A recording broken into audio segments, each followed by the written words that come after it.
Ladies and gentlemen, welcome back. We are at page 16 of the affidavit, where we learn that on December 23rd, 2022, Detective Payne was granted a search warrant for Kohberger's historical CSLI from June 23rd, 2022 to the current time. And that on December 23rd, 2022, that records were returned from AT&T, and that Detective Payne reviewed these historical records for the 8458 phone with the cast special agent from the FBI. We also learned that he was granted a pen register / trap and trace on that phone. What is that? A pen register, trap and trace is a device commonly used by law enforcement to trace outgoing signals from a phone, as in this case, or even a computer, and it may return a listing of phone numbers or IP addresses associated with that phone or that computer, which it had perhaps integrated with or connected with. Why did he ask for this search warrant?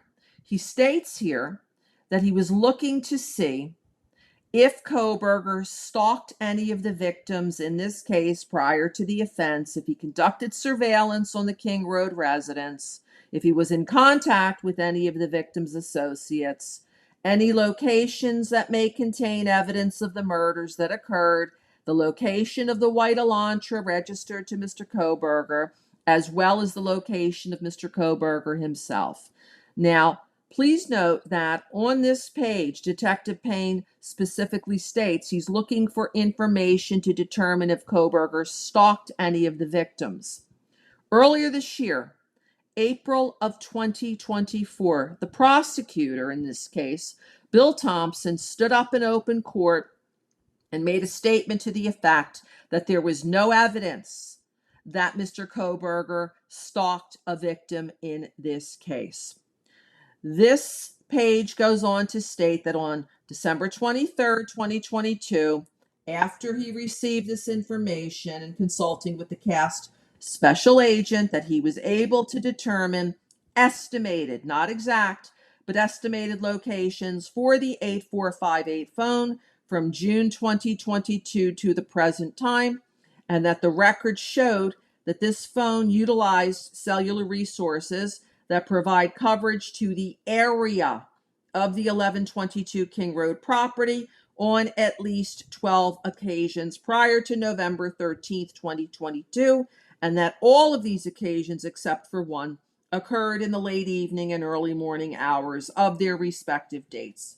Now, he gives no specifics on any of these contacts, with the exception of one, where he writes that on August 21st, 2022, the 8458 phone utilized cellular resources providing coverage to the King Road residence, including at approximately 11:37 p.m. when Kohberger was stopped by the Latah County Sheriff's Deputy Duke. We talked about this in an earlier episode. He then has another typographical error where he says the 8548 phone, not the 8458 phone, but the 8548 phone was utilizing cellular resources consistent with the location of the traffic stop, which we now learn occurred at Farm Road and Pullman Highway. Ladies and gentlemen, if you conduct research on where this location is, it is not a residential area. It is 1.7 miles approximately away from the King Road residence. There's a motel on one corner. There's a gas station near another corner. There is a mall, an outside mall with large department stores and stores like Target that's located there, 1.7 miles away. Ladies and gentlemen, we will now conclude our analysis of page 16. Please join us next time when we will continue with page 17, which is the second to the last page of the affidavit. Thank you for joining us today.